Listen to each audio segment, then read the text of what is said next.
like boobies. You like boobies. Vicky likes boobies. You're tacky and I hate you. Now, are there any damn questions? Have you any idea what the street value of this mountain is?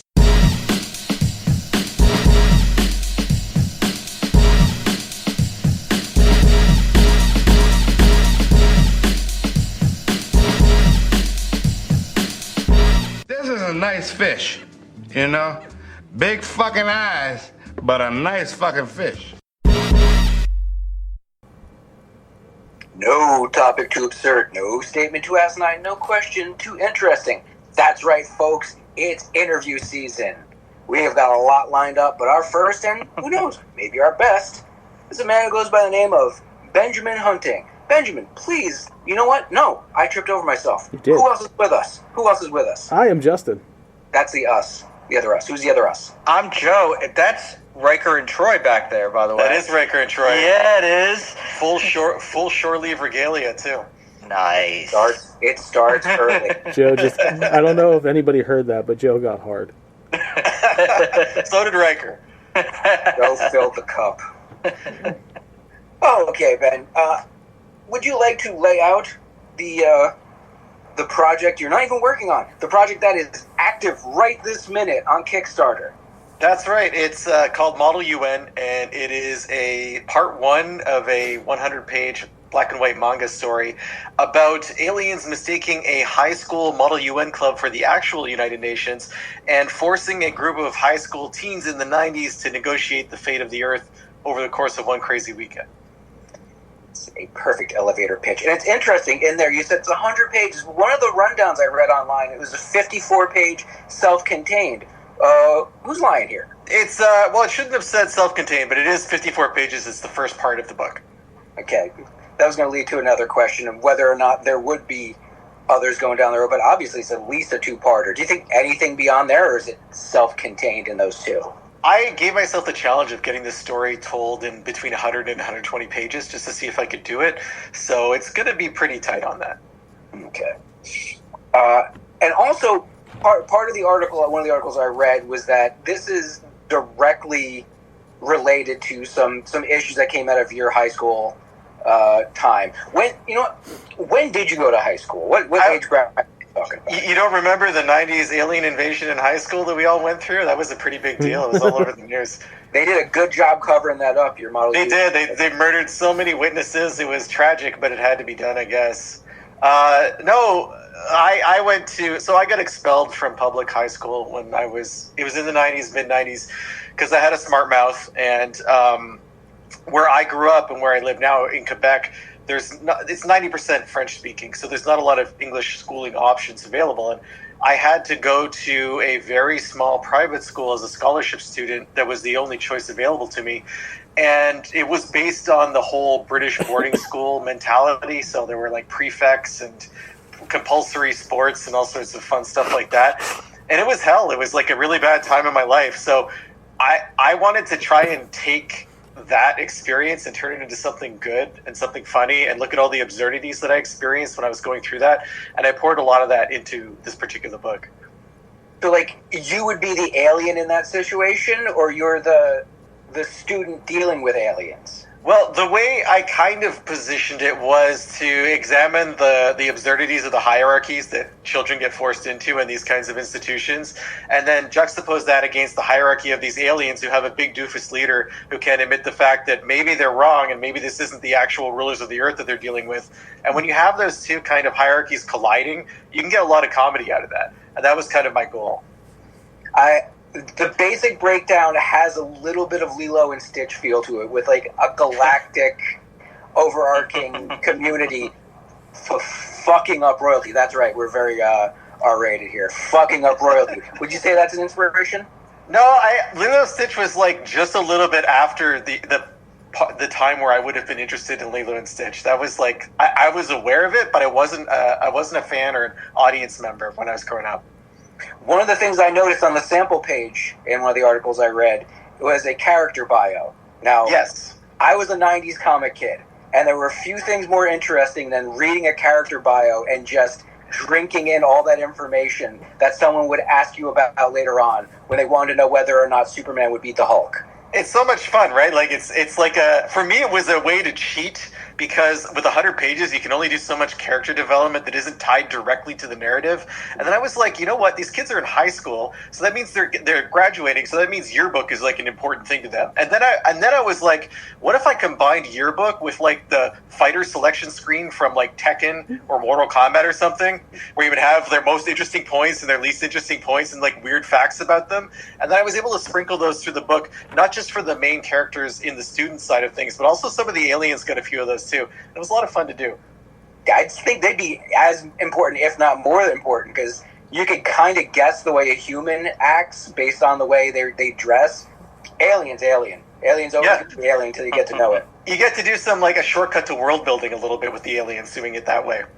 Yeah, it seems like a creative exposition dump too. Like you can get all that info out there without having one person do a monologue that you're looking at your phone the whole time through. Exactly. And one of the fun things too, the artist that I co-created this book with, i.e. Santiago Hernandez, I had a rough idea of highlighting certain aspects of the character visually, just like mostly in the form of accessories and wardrobe and stuff, because since they're all in private school, they're mostly wearing uniforms and it's very similar, which was a narrative dead end I backed myself into when you're creating characters. So I had to rely, basically Santiago Hernandez had to really be on his face game to make sure everyone looked like everyone was different at all times. You can't fudge it with wardrobe. But I was like, look, if we're in these stats panels, why don't we highlight like this person wears a beret and this person has a certain kind of Walkman and this person's always carrying a guitar case or something.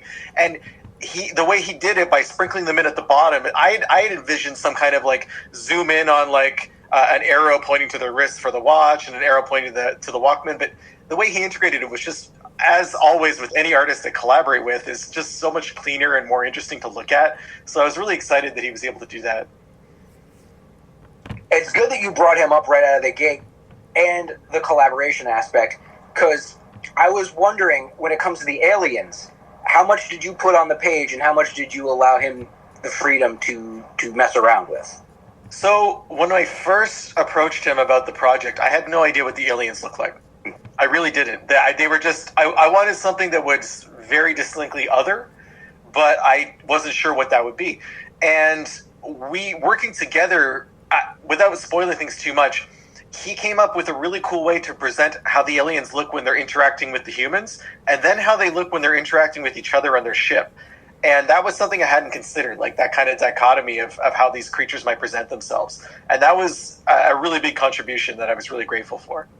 Kind of a mirage, almost? It's a little more mechanical than that, but it is related to their biology, you could say.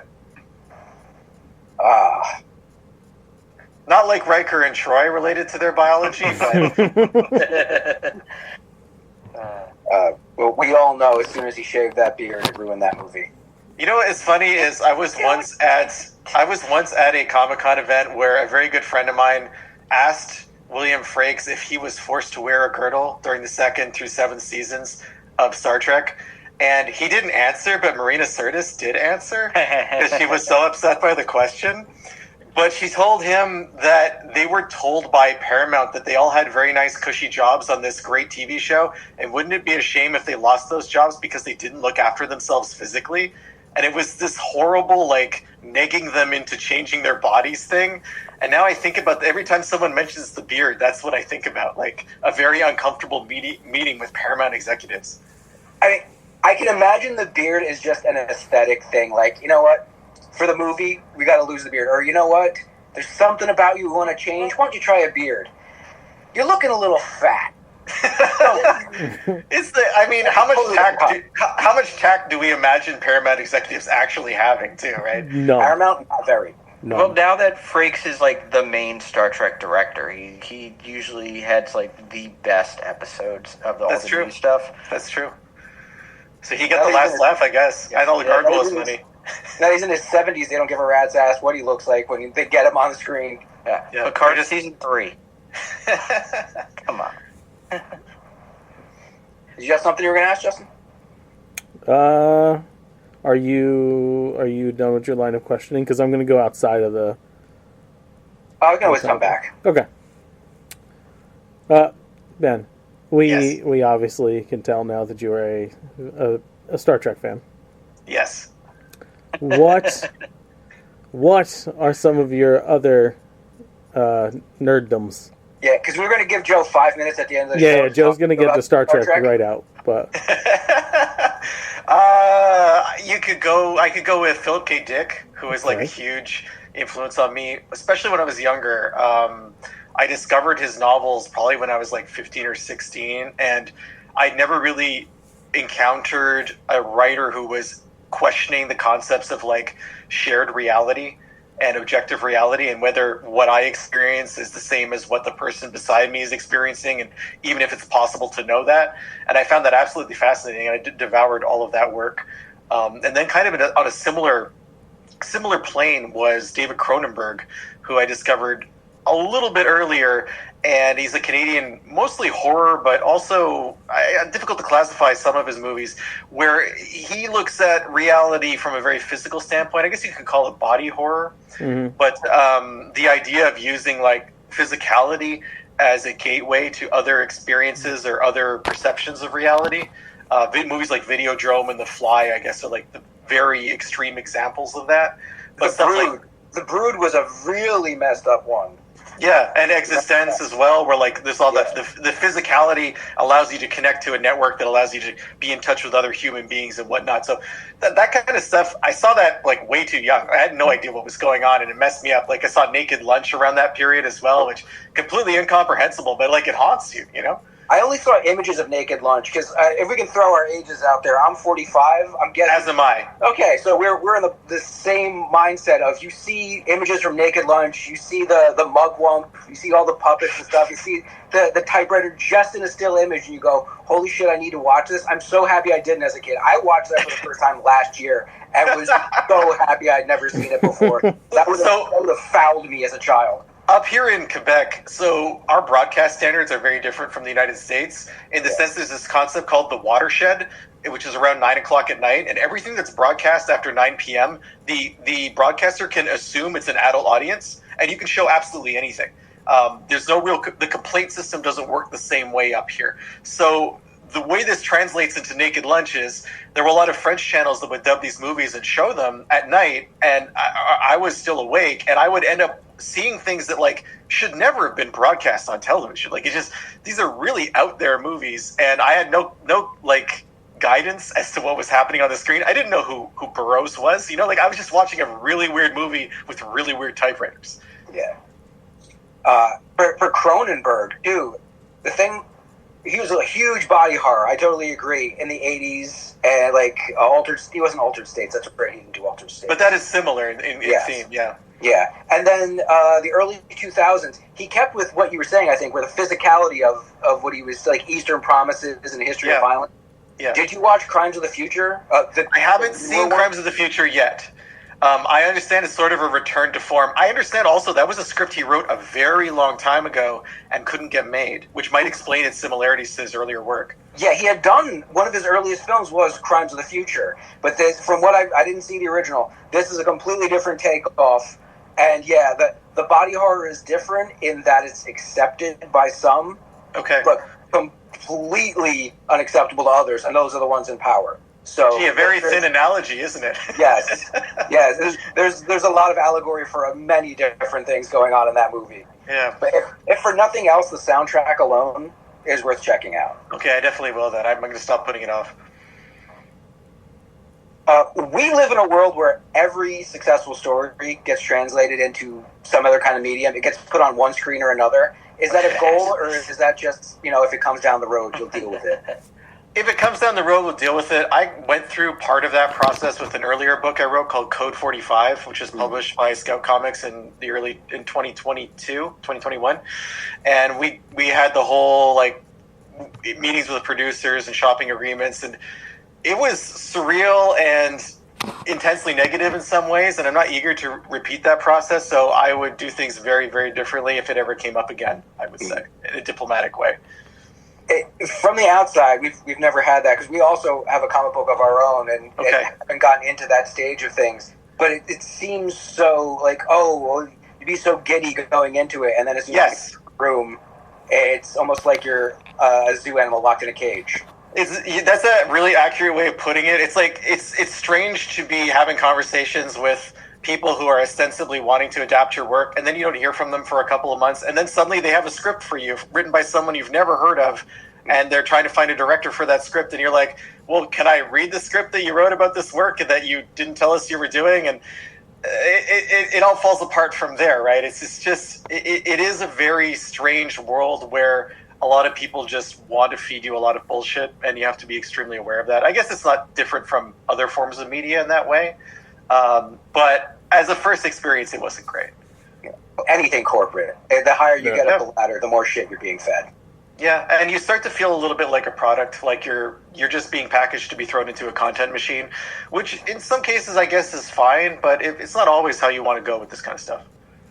Yeah, you almost have to accept to just hand over your baby and let them do what they're going to do with it. And when the time comes, I'll do some interviews, but this is not my thing.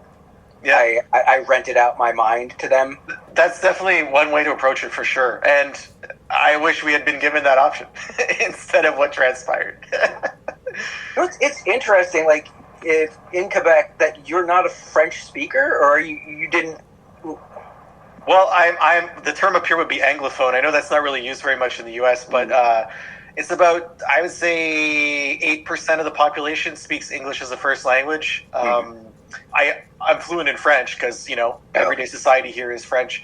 But no, my family's been here a long time, since before Canada existed. And some of those English populations are still around. Most of them have moved out of the province. But there's a long history of English speakers in Quebec. It's just a very small percentage of the population overall. I love Quebec. I'm sorry? I love Quebec. I was there... Great fishing in Quebec 5 years ago. I loved it. Beautiful place. It is. There's some really gorgeous parts of the province. I feel really lucky to live where I do. Personally, my knowledge of Canada is limited to what I've seen on Letterkenny. So I haven't traveled that far north. The farthest north I've gone is Vermont. So so I'm right from my office. I can see the Green Mountains of Vermont. I'm 5 miles from the border. So you almost made it. You're northern U.S. like in Super Troopers. Littering and... Yeah. I feel like if we had more time, we could just probably do a reference fest with you. It seems like we have a lot of overlap going on. Unfortunately, I think so. We don't have a shitload of time. It's gone quick. Sometimes we'll start interviews and we gotta handhold a little bit, or there's some kind of technical issue. We jumped right in and we're almost at the end of the interview, which to me seems like it was a good one. I'm having a good time. I think it's time to let Joe. Oh yeah, wait, we gotta say one more time though. The name of the book. Yeah, Model U.N. You can find it at modeluncomic.com. That will take you right to the Kickstarter. All right, Joe, go ahead and flirt. And your Kickstarter drops tomorrow, October 7th. We'll do all that. We'll do all that again in the closing. Look, I'm giving you Star Trek time. Right. Do your thing. Come on. You only get so much time, so don't waste it. Come on. Favorite captain? Kirk. Movie Kirk though. Okay. Ooh. Which movie? 2 and 6. Very nice. Are you a fan of Lower Decks? I have not seen a single episode. There's no reason for it. I don't have anything against it. I've seen one episode. That's inaccurate. No, wait. I saw the Discovery crossover episode. That's what I saw. So that's a weird answer to that question. I'm sorry, but no, I haven't seen it in its true form. You need to watch Lower Decks. It's like Rick and Morty meets Star Trek. Okay. It's hilarious, and it goes into a lot of lore. It's definitely for the nerds. It's great. You'll get a lot of references. Yo, if you don't have anything else, I'm going to go into Star Wars. You know this. That's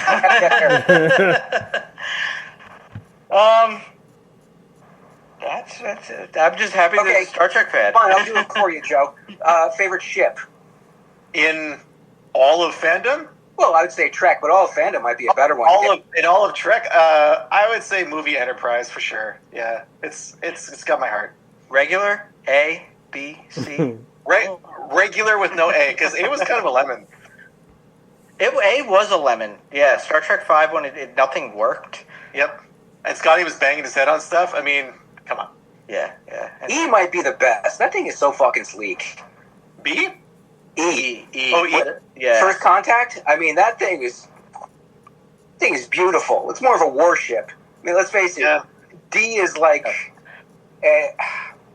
D was all the families and the preschools and whatnot, which like doesn't get mentioned at all in any of the movies. There's no thought to any of those kids when they're fighting the Borg or whoever. You want to think of beauty? The Strange New Worlds Enterprise is beautiful. Very good. And I have to say, I want to shout out Discovery for like having some of the most amazing production design. Very much. Really incredible. I really liked the production design and the characters of that show, and was so sad they gave them absolutely nothing interesting to do most of the time. Nothing.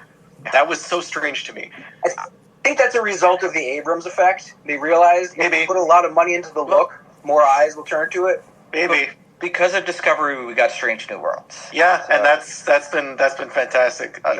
Third season a little uneven, but like still worth it, I think. We got the baseline of the Spock Kirk friendship, which that's true. So nice.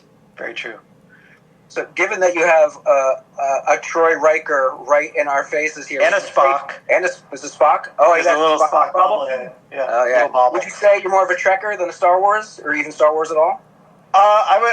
Star Trek took my heart when I was young, so definitely way more into that. I read all of the pocketbooks and stuff, but by the same token, I've read a ton of the expanded universe of Star Wars as well. I was a big Timothy Zahn fan when he did the Heir to the Emperor trilogy and whatnot. But I can safely say that the first three films are all I really need. I haven't been drawn in by prequels or anything else. Like, it hasn't done a lot for me. And not to say that I dislike them, just that I found it hard to engage with them. I can understand that. As an adult, like, they were such a huge part of my childhood. There are moments as an adult where I'm like, wow, this isn't actually very good. But boy, am I happy right now. I watched Strange. Speaking of being a child, we had taped, back in the day when your parents would tape random things for kids and hope that they enjoyed them off of TV, we had one of the Ewok movies that I watched like probably 600 times. The one where they crash land on the planet and the two kids have to like fight a giant spider. Mm-hmm. I've seen that one, and I had no idea that wasn't like quote unquote real Star Wars. Caravan of Courage. That's what it was called? Yeah. It's on Disney Plus right now. Yeah. Is it? So I've seen that a zillion times, but like for me that was canon. For me that was like the Star Wars that I grew up with, you know? I want to circle back to favorite ship in all of fandom. I mean, I could maybe go with Enterprise again. I kind of like the old analog Battlestar Galactica from the remake. That's kind of a fun ship just because it's like such an anachronism. And the anachronistic, yeah, the anachronism. They have to pull down like a handset to talk to anyone, like they're on a submarine. Like that kind of stuff is just fun dressing for a show. They didn't have to do that kind of thing, but they made it a central conceit of why they were able to survive, and that was pretty neat to do. Also, the Zaphod Beeblebrox's ship in the Hitchhiker's Guide to the Galaxy. Yes, pretty with Improbability Engine. Is that what it was? Yeah, that's pretty badass. Great concept. I feel like now it's cheating, but I always have to go back to TARDIS. Oh yeah, is TARDIS a ship though, or is TARDIS a vessel? And is there a difference? I wouldn't. Yeah, we'd have to define ship versus vessel. Wait, isn't that kind of redundant though? I don't know, because like one is a container that you travel through a medium, but the TARDIS kind of travels through time. Does it actually move, or does it just displace itself temporarily? It does. Part of the gimmick is that it doesn't look like that. It really isn't a police box. It's just what we see on Earth. Yeah. Yes. It's supposed to be a larger ship, which makes no fucking sense because it's taking up X amount of space wherever it lands. It should. That's a really good point. But it's also fantasy. Well, when you watch the Day of the Doctor and he steals the TARDIS not the Day of the Doctor, the Night of the Doctor. You see it's like some kind of cylinder before the chameleon circuit. Oh, really? Clicked on, yeah. So I grew up with CBC up here, Canadian Broadcasting Corporation. It was just Doctor Who reruns every single day when I was a kid. So like I saw the full like 60s and 70s run of that as a child, and just internalized all that weird British sci-fi stuff, like how the sets looked and like the cheapness of the props and the woodenness of the characterizations, and fell in love with it. You know, like, I haven't watched modern Doctor Who, which I understand to be very different. It's interesting. It is very different. Yeah, I equate the old Doctor Who to like Dark Shadows, where it would come on. Really? I'd watch it for a second and be like, I'm not into this. This is so stilted and so stilted. But then I watched one episode of the newer one of the David Tennant ones one night. I'm like, this is incredible. I gotta get. And one of my friends at work was like, "Oh, give me a hard drive. I'll just load it all with all the episodes that are out by now." So I caught up that way. I think that's awesome that you can take this property and like have these two totally different takes on it that both work. You know, like, how rare is that? And still keep it canon. Yeah. And occasionally have elements brought in that I can now appreciate from the past, because they're either done differently or like they'll bring other doctors in. Maybe you need that like overarching state-owned media to control that kind of thing to make it work like that. You know, the BBC's got its fingers in real deep. Yeah, until they rent it out to like Warner Brothers and Disney, like they've been doing lately, just to make it look pretty. Yeah. It does look prettier though. It's not even a... Well, the one with the third Doctor with the spiders, that made Star Trek look like Star Wars. That scared the hell out of me as a kid. Those spiders were terrifying. Spiders they would like terrifying. jump on your back and then disappear and like phase into you. If I remember correctly. Yeah, I remember my sister couldn't watch that. She's like 2 years younger than me, so like that was right around the time where that would be too real for a child. Yeah, it's too real for me now at 41. There you go. I can't argue with that. Kind of sucks. We're going down a great path, but we're running out of time. I think we should, out of respect for our guests, plug again. Thank you. Model U.N. Starting tomorrow. Well, it will be up by the time we load this. It will absolutely be available on Kickstarter. Awesome. Check it out. Art looks really strong. It's black and white. It's got kind of a manga-esque, not style, but like printing quality to it, which is there you go. Never very bad. It's kind of gritty and pulpy. You gotta love some gritty pulp. You get a lot. I love pulp. Yeah. Thanks for being on, guys. This has been fun. Wish we had more than half an hour. You could probably go down deep rabbit holes, I think. We're collecting guests. Anytime we have a good experience with a guest, we always get their information and hope to have them on our normal show where we go a bit more long form. And I'm going to speak for everybody here. I'm going to extend the invitation to you. One day, love that. Come on and nerd out. Because we could go into our normal show where we do some news and stuff, but also based on the 30 minutes we've had here, we could just pick a topic and just ramble. Yeah, I think so. Yeah. Should I just do it early? Do we have like 30 seconds for us to stare at each other? Let's come in for a landing the way we usually do. Who starts it? If it was Kyle, Kyle's not here. He's not here. So I will say, if you like what you hear, head on over to facebook.com/nerdities. Wow, I was supposed to. I was going to say the other show because it's also how that starts. Follow us there. You can follow us at Nerdities on Twitter, at Nerdities on Instagram. That's all. Nerdities on YouTube. That's all the rest. Oh yeah. Well, Joe, don't jump ahead. It's not your fucking turn yet. That's your segment, Joe. Yeah, come on, bro. Then I say, head on over to prowrestlingtees.com/nerdities, NERDATAS. Buy our cool t-shirts. And then to the many fans that listen to our weekly pro wrestling D&D audio drama, thank you. We're doing really good numbers. Buy those t-shirts. Those characters all have t-shirts on prowrestlingtees.com/nerdities. Now, Joe, I say you're going to tell us about YouTube. Yeah, check us out on youtube.com/nerdities. Be sure to like, share, and subscribe to all things Nerdities. And don't forget, you can watch The One Above All live every Monday night on YouTube. And look at the camera, Joe. Engage the listener viewer. There you are. There you are. Don't forget to check out our our interviews and our fun shorts, our upcoming Halloween special, Christmas special, and the 100 greatest movie quotes according to Nerdities. There's definitely some crazy fuckery. And if you're out there and want to sponsor Nerdities, give us money. Right.